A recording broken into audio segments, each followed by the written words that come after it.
समझ देख मन मीत पियरवा, आशिक होकर सोना क्या रे।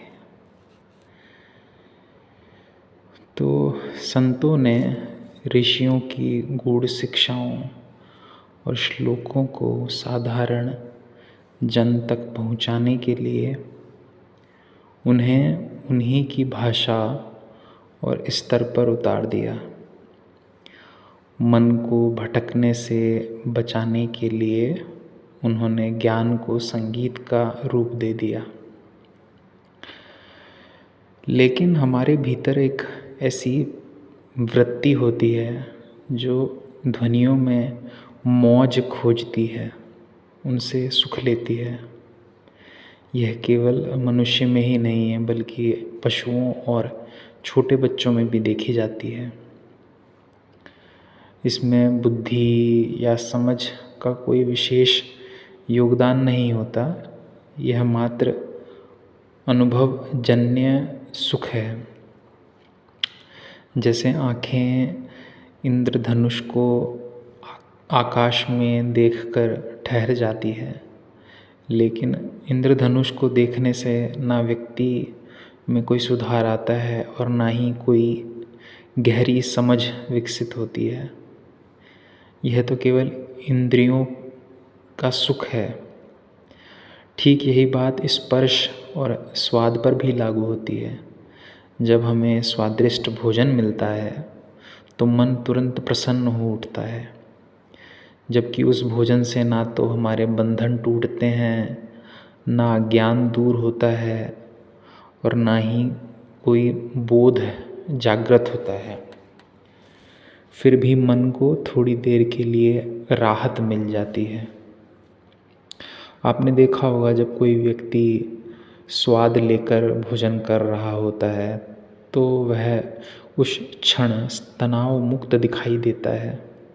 हो सकता है वो पहले तनाव में रहा हो, लेकिन उस समय वह सहज होता है। ध्वनि का प्रभाव भी कुछ ऐसा ही होता है। वह क्षणिक सुख देकर मन को शांत कर देती है, जैसे स्वादिष्ट भोजन या चमकदार रोशनी करती है। एक छोटे बच्चे को यदि रंग बिरंगी रोशनी दिखाई जाए तो वह उसी में खो जाता है। उसकी दृष्टि बार बार उसी प्रकाश की ओर जाती है, वह उनसे बंध जाता है। यह एक स्वाभाविक वृत्ति है। तो अब यदि वेदांत जैसे गूढ़ ज्ञान को आम जन तक पहुंचाना है तो उपलब्ध हर संसाधन का प्रयोग करना होगा। यह प्रवृत्ति भी एक साधन है, इसका उपयोग किया गया। इसलिए संतों ने संगीत का सहारा लिया। जब बात गाकर कही जाएगी तो बच्चा भी उसे सुन लेगा। और सच तो यह है कि जो सुन रहा है वह कहीं ना कहीं बाल सुलभ ही है। यदि वह बाल सुलभ ना होता तो सीधे और स्पष्ट श्लोकों को यूं अनदेखा कैसे कर देता। इसलिए उन्हीं सूत्रों को उसकी भाषा में, उसके परिचित संसार के माध्यम से और उसके प्रिय संगीत में ढालकर प्रस्तुत किया गया, ताकि वह उन्हें स्वीकार कर सके। जैसे यदि किसी बच्चे को कड़वी दवा सीधे नहीं दी जा सकती यदि वह बीमार है, लेकिन यदि उसे शहद में मिलाकर दिया जाए तो वह उसे ले लेता है। यहाँ संगीत वही शहद है। शहद स्वयं तो औषधि नहीं है, लेकिन उसके माध्यम से औषधि दी जा रही है। पर हम लोगों ने तो एक अलग ही चाल चल दी। हमने संतों से कहा, तुम हमें भ्रमित नहीं कर सकते, तुमने बस रूप बदल लिया है। हमने चतुराई दिखाते हुए केवल शहद ले लिया और दवा को अलग कर दिया। ऋषि सरल थे, उन्होंने कभी यह सोचा ही नहीं कि कोई व्यक्ति केवल इसलिए श्लोकों को नहीं सुनेगा क्योंकि वह मन भावन नहीं है।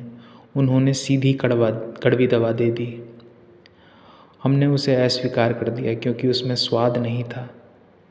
तब संतों ने वही बात संगीत के माध्यम से प्रस्तुत की, लेकिन हमने फिर भी केवल संगीत को अपनाया और उसके भीतर छिपे तत्वों को हटा दिया। तो मैं यही चाहता हूँ कि यही गलती यहाँ फिर से दोबारा ना हो। हम केवल गीत में ना खो जाएं और उसके पीछे छिपे सूत्रों को ना भूल जाएं। जो बात यहाँ कही जा रही है वह अत्यंत गहरी है। जैसे किसी एक भजन में पूरी गीता का सार समाहित हो, कई श्लोकों का सार कुछ पंक्तियों में समा गया हो। गीत बाद में है, इसके मूल में सूत्र है, इसलिए शुरुआत वहीं से करनी होगी। मैं, मेरी दुनिया, मेरी इच्छाएं, कल्पनाएं, भय, आशाएं, सुख, यह सब 3 तत्वों में समाहित हैं। क्या है वह? अहम, प्रकृति और आत्मा। वास्तव में ना तो 3 है, ना शायद 2, और संभव है कि 1 भी ना हो। लेकिन समझने के लिए अभी हम तीनों को स्वीकार करते हैं। धीरे धीरे वह स्थिति आएगी जब आप स्वयं कहेंगे कि 3 की आवश्यकता नहीं, 1 ही पर्याप्त है। इन तीनों में अहम बीच में है। इसे एक इकाई के रूप में माना गया है। प्रकृति में जो भी विविधता है उसे नाम दिया गया है प्रकृति। आत्मा अविभाज्य है, उसके टुकड़े नहीं हो सकते। और अहम को भी एक माना गया, जो कभी प्रकृति की ओर झुकता है और कभी आत्मा की ओर। हालांकि अहम वास्तव में एक भी नहीं होता, उसके अनेक रूप होते हैं, पर इस चर्चा के लिए हम इसे 2 भागों में समझेंगे, क्योंकि इसके 2 निकट संबंधी हैं, आत्मा और प्रकृति। तो आत्मा का एक पक्ष मोह को जानता है और दूसरा प्रेम को। तो संतों ने आत्मा को पिया का घर और प्रकृति को मायका कहा है। प्रकृति जड़ है, उसमें चेतना नहीं, इसलिए वह कुछ कह नहीं सकती। आत्मा अद्वैत है, वहाँ कोई दूसरा है ही नहीं, इसलिए संवाद संभव नहीं। आत्मा असंग है, उससे कोई जुड़ नहीं सकता। तो फिर प्रश्न उठता है, यदि प्रकृति जड़ है और आत्मा निष्क्रिय साक्षी है, तो फिर यह कैसे कहा जाता है कि प्रकृति अहम को अपनी ओर खींचती है? जब प्रकृति में चेतना ही नहीं तो उसमें कर्तृत्व कैसे आया? हम अक्सर कहते हैं कि माया हमें आकर्षित करती है, बाहरी संसार हमें बांध लेता है। पर यदि प्रकृति स्वयं कुछ कर सकती ही नहीं और आत्मा केवल साक्षी है, तो फिर यह खिंचाव वास्तव में कहाँ से उत्पन्न होता है? यही वह बिंदु है जहाँ से गहरी समझ की शुरुआत होती है। ब्रह्मांड में दुख व्याप्त था तो आत्मा रो पड़ी। यह हम आम जनमानस की भाषा में कह देते हैं, पर उपनिषद और वेदांत के अनुसार आत्मा इन सबसे परे है। प्रकृति जड़ है इसलिए नहीं बोलेगी, आत्मा पूर्ण चैतन्य है इसलिए भी नहीं बोलेगी। फिर प्रश्न उठता है कि अहम पर प्रभाव कैसे पड़ता है? आत्मा बुला रही है, आत्मा के प्रेम में पड़ गया, ऐसी बातें क्यों कही जाती हैं? तो उदाहरण से समझते हैं। समझो एक एक्सिस है और उसके मूल बिंदु पर अहम है और दोनों सिरों पर एक तरफ प्रकृति और दूसरी तरफ आत्मा। दोनों सिरों पर मौन है, एक तरफ जड़ता का मौन, दूसरी तरफ पूर्णता का मौन। वहाँ द्वैत नहीं है, इसलिए ना अनुभव है ना संवाद। अहम बीच में है, इसलिए उसमें द्वैत है। उसका एक हिस्सा प्रकृति की ओर झुकता है, दूसरा आत्मा की ओर। यही आंतरिक संघर्ष है। जैसे कोई व्यक्ति मूल बिंदु पर लेटा हो, उसका सिर आत्मा की ओर है माने प्रेम, और पैर प्रकृति की ओर है माने मोह। जो जिस ओर झुकता है हम जानते हैं वैसा ही हो जाता है, जैसी संगत वैसी रंगत। तो आत्मा और प्रकृति स्वयं अहम में नहीं आते, पर उनके प्रतिनिधि अहम में मौजूद होते हैं। आत्मा की गूंज अहम में है, पर पूरी आत्मा नहीं। उसी तरह अहम प्रकृति का प्रतिनिधि बन सकता है, पर पूरी तरह जड़ भी नहीं हो सकता। तो अहम खंडित है, पर उसे दो भागों में समझ सकते हैं, एक अहम आत्मा और दूसरा अहम प्रकृति। जैसे एक चीज़ के दो टुकड़े हो गए हों और उनकी अलग अलग निष्ठाएं हों, जैसे उत्तर कोरिया और दक्षिण कोरिया, एक ही देश के दो हिस्से पर अलग दिशाओं में झुके हुए। उत्तर कोरिया चीन और रूस से जुड़ा है, जबकि दक्षिण कोरिया अमेरिका और जापान से। जैसे हाल ही का एग्जाम्पल ले लीजिए, जैसे भारत और पाकिस्तान, एक ही के दो हिस्से पर अलग अलग दिशाओं में झुकाव।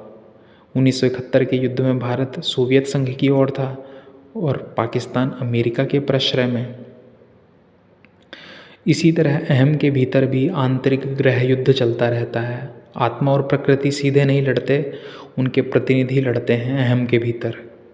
जैसे शीत युद्ध, अमेरिका और सोवियत संघ सीधे नहीं भिड़े, बल्कि उनकी लड़ाइयाँ तीसरे देशों में हुई।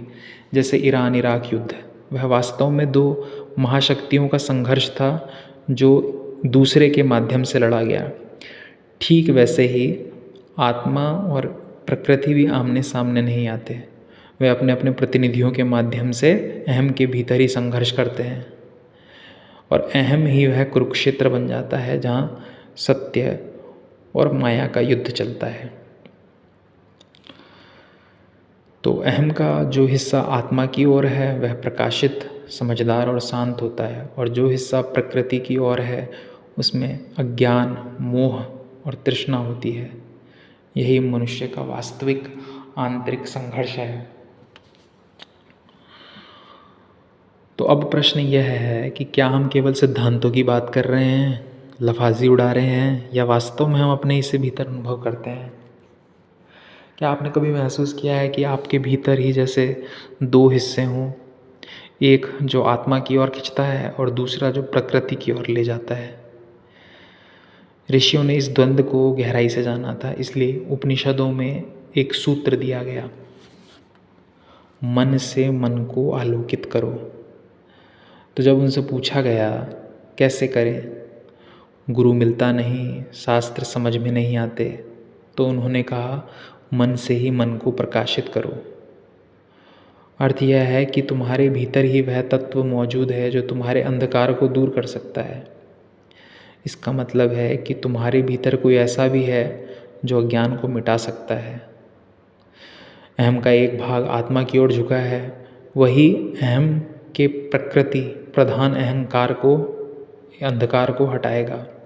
तुम्हारे भीतर जो अहम आत्मा की ओर उन्मुख है, उसी से प्रश्न करो, वही प्रकाश है। अब समझ में आ रहा होगा, यही कारण है कि बुद्ध ने कहा अप दीपो भव, अपना प्रकाश स्वयं बनो। तो अहम का जो हिस्सा सत्य के अधिक निकट है उसकी सुनो। हो सकता है वह पूर्ण सत्य भले ही तुम्हें ना दे पाए, पर तुम्हें वर्तमान स्थिति से बेहतर दिशा जरूर देगा। और जो उस हिस्से की भी नहीं सुन सकता, वह आत्मा की आवाज़ कैसे सुनेगा? क्योंकि आत्मा तो मूक है, वह स्वयं तो नहीं बोलती। जब भी कुछ कहती है तो अपने प्रतिनिधि के माध्यम से ही कहती है। यही समझ अत्यंत मुक्तिदायक है। आत्मा तब तक अहम के लिए उपयोगी नहीं होती जब तक वह अहम के भीतर किसी रूप में उपस्थित ना हो जाए, छाया बनकर, प्रतीक बनकर, सिद्धांत बनकर, तभी उसका प्रभाव पड़ता है। अन्यथा आत्मा अपने आप में किसी के लिए प्रयोग योग्य थोड़ी होती है। इसलिए ज्ञानी जनों ने आत्मा को एक रोचक शब्द दिया है, अनुपयोगी। वह निराकार है, अखंड है, इसलिए उसका सीधा उपयोग नहीं हो सकता, पूर्ण का उपयोग नहीं किया जा सकता, क्योंकि उपयोग करने वाला कौन होगा? मान लीजिए आपको जयपुर से दिल्ली जाना है, यदि नक्शे की जगह आपको पूरी रेल की पटरी ही उठाकर दे दी जाए तो क्या वह आपके काम आएगी? वैसे ही आत्मा पूर्ण है, इसलिए प्रत्यक्ष उपयोग में नहीं आती, लेकिन आत्मा के प्रति प्रेम उपयोगी है। आप अपने लिए उपयोगिता स्वयं तय करते हैं प्रेम के माध्यम से। जो उससे प्रेम करता है वही उसे अपने भीतर स्थापित कर पाता है, और उसी से लाभ होता है। आत्मा इतनी विशाल है कि वह सीधे आपके भीतर समा नहीं सकती। वह वैसे ही आती है जैसे सूर्य का प्रकाश, पूर्ण नहीं, पर जितना आता है उतना ही पर्याप्त होता है। परंतु आपके भीतर एक और द्वंद्व है। एक हिस्सा आत्मा से प्रेम करता है और दूसरा सत्य का विरोध करता है। समझ देख मन मीत पियरवा, आशिक होकर सोना क्या रे। तो यहाँ कौन किसे समझा रहा है?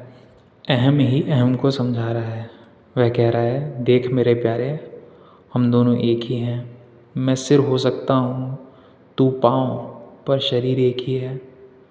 यही वह प्रक्रिया है जिसे कहते हैं मन से मन को आलोकित करना। यह कहना आसान होता कि आत्मा अहम को समझा रही है, पर वह बात व्यवहारिक नहीं होती। जब आप किसी दूर बैठी आत्मा का इंतज़ार करते रहते हैं कि वह आएगी और मार्गदर्शन देगी, पर आत्मा ना आती है, न जाती है, न समझाती है। सारे कर्म समझना और ना समझना अहम ही करता है। अतः यह स्पष्ट है कि हमारे भीतर दो ही पक्ष हैं, एक समझदार और एक नासमझ। और यह गीत उसी समझदार हिस्से की आवाज़ है जो नासमझ हिस्से को मार्ग दिखा रहा है। आशिक होकर सोना क्या रे। यहाँ संदेश है, जिस ओर तुम झुके हो वहाँ तुम्हें नींद तो मिलेगी, पर वह बेहोशी की होगी। उस बेहोशी से उठो ताकि सच्चे विश्राम को पा सको। अब अध्यात्म यह नहीं कहता कि विश्राम मत करो, वह कहता है गलत जगह विश्राम मत करो। वह कहता है स्थिर हो जाओ, अचल हो जाओ। पर अचलता तभी संभव है जब आसन सही हो, सही जगह बैठे हों। मान लीजिए यदि आप ऐसी कुर्सी पर बैठे हैं जिसमें कील लगी हो, तो क्या शांति मिलेगी? क्या ध्यान लगेगा? नहीं लगेगा ना। इसी प्रकार स्थिरता तभी मिलेगी जब स्थान और स्थिति सही हो। प्रकृति की ओर झुका हुआ हिस्सा सो जाना चाहता है, क्योंकि वहाँ माँ जैसी शरण दिखती है, पर अब वह शरण उपयुक्त नहीं है। बचपन में माँ की गोद में सोना सहज था, पर अब चेतना बदल चुकी है। अब आपकी चेतना प्रकृति नहीं, प्रेम को पुकार रही है। अब माँ की गोद में लौटने से शांति थोड़ी मिलेगी। अब आपका कार्य है मोह को छोड़कर अपने प्रेम को पहचानना। और तुम मोहवश फिर उसे पुराने विश्राम में जाना चाहते हो, पर अब यह संभव नहीं है। तुम्हें प्रेम हो चुका है और यह बात तुम्हारे भीतर का समझदार हिस्सा तुम्हें बता रहा है। वह कहता है मैं ही तुम्हारा प्रमाण हूँ, मैं तुम्हारा जुड़वा हूँ। मुझे प्रेम हुआ है, तुम्हें भी होगा। अब तुम बच्चे नहीं रहे, अब तुम आशिक हो, और आशिक को जागना पड़ता है। और दूसरा हिस्सा कहता है थकान है, विश्राम चाहिए, पर उत्तर मिलता है सही विश्राम मिलेगा, पर सही स्थान पर। जहाँ तुम जा रहे हो वहाँ गहरी नींद नहीं मिलेगी। यह जो सोना है वह तामसिक विश्राम है, बेहोशी में गिर जाना। जब कोई काम अधूरा रह जाता है वह भीतर पीड़ा देता है। अब उस पीड़ा से बचने के दो तरीके हैं, या तो चेतना को ऊपर उठाओ या उसे गिरा दो। और आमतौर पर हम गलत रास्ता ही चुनते हैं और चेतना को गिरा देते हैं। तो अधूरे कार्य की पीड़ा से बचने के लिए उसे भुला देते हैं। पर जब कर्तव्य पुकारता है, प्रेम आवाज़ देता है, तो भीतर एक कसक उठती है कि कुछ अधूरा है। उस दर्द से बचने के लिए हम चेतना को ही दबा देते हैं। सोचते हैं ना रहेगी चेतना, ना रहेगा दर्द। तो बेहोशी दरअसल दर्द से बचने का सबसे आसान और सस्ता तरीका है। मान लीजिए आपका कर्तव्य आपको पुकार रहा है, आपके सामने कुछ गलत हो रहा है, अन्याय है, हिंसा है, दृश्य इतना पीड़ादायक है कि सहा नहीं जा रहा। अब आपने एक आसान उपाय निकाल लिया, देखेंगे ही नहीं, जो हो रहा है उससे मुंह फेर लेंगे, पीठ दिखा देंगे और लो मिल गई राहत। यही तो बेहोशी है। इसलिए कबीर अपने साधक को सूरमा कहते हैं, क्योंकि वह पीठ नहीं दिखाता। वह कहता है जो सामने हो रहा है वह गलत है, तकलीफ़ दे रहा है, मैं जाकर उसे ठीक करूँगा। तो दर्द मिटाने का एक रास्ता यह है कि जो गलत है उसे ठीक किया जाए, चाहे इसकी बड़ी कीमत क्यों ना चुकानी पड़े, अपनी जान का मूल ही क्यों ना देना पड़े। और दूसरा रास्ता यह है कि दर्द इसलिए है क्योंकि हम देख रहे हैं, देखने के लिए आंखें चाहिए, तो ऐसा कर लेते हैं, या तो आंखें ही फोड़ देते हैं या देखना ही बंद कर देते हैं। उदाहरण के लिए आपने ऐसे वीडियो देखे होंगे यूट्यूब पर, जहाँ मशीन में चूजे डाले जा रहे हैं और दूसरी तरफ से मांस निकल रहा है। ऐसे वीडियो पर वीडियो रिस्ट्रिक्टेड या वीडियो डिस्क्रिप्शन एडवाइज्ड लिखा होता है, मत देखो, तुम्हें तकलीफ़ होगी। लेकिन वहीं मांस पकाने की रेसिपी वाले वीडियो खुलेआम दिखाए जाते हैं। बड़े बड़े लोग भी वहाँ जाकर उन्हें बढ़ावा देते हैं। हमारे राजनेता, पॉलिटिशियंस जाकर के उन्हीं बड़े बड़े सब्सक्राइबर वाले सामने आके खड़े हो जाते हैं। वहाँ कभी नहीं कहा जाता कि यह देखकर दर्द होगा। तो असल में जो कुछ भी इस दुनिया में हो रहा है वह हमारे अहंकार के ढांचे को ही दिखाता है। अगर अहम के तरीके, उसके गुण, उसकी चाल को समझना हो तो बस अपने आसपास की दुनिया को देख लो। जानवर को मारने की प्रक्रिया आपसे छिपाई जाती है, लेकिन उसके बाद का उत्पाद आपको बार बार ऐड के माध्यम से दिखाया जाता है। अगर वही लोग जो मांस खाते हैं उन्हें मारने की पूरी प्रक्रिया, उसकी चीखें, उसका संघर्ष दिखा दिया जाए तो वो कहेंगे मत दिखाओ, अच्छा नहीं लगता। सवाल यह है, अगर कुछ गलत हो रहा है तो उसे देखना ही क्यों छोड़ दे।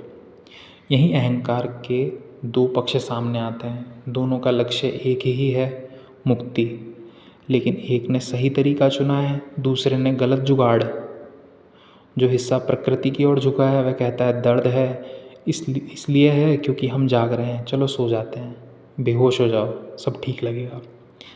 लेकिन जो सूक्ष्म जागृत हिस्सा है वह कहता है सोने से समस्या खत्म नहीं होगी, उसका सामना करना पड़ेगा। इसी कारण संत बार बार जागने की बात करते हैं। मैं कहता हूँ जागत रहियो, तू जाता है सोई रे। मैं कहता निर्मोही रहियो, तू जाता है मोही रे। लेकिन रास्ता गलत चुन लिया है, कायरता का, भागने का, आंखें बंद करने का। सोने की बात छोड़ो, जागो। पूरी तरह जागोगे तो अंतिम विश्राम मिलेगा, वरना दिन में कई बार जो छोटी छोटी नींद लेते हो वह भी सच्चा विश्राम नहीं देती।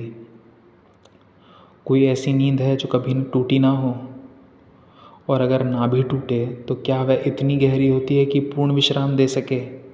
बीच में तो सपने आते ही हैं। तो समझो, तुम्हें सिर्फ नींद नहीं चाहिए, तुम्हें गहरी नींद चाहिए।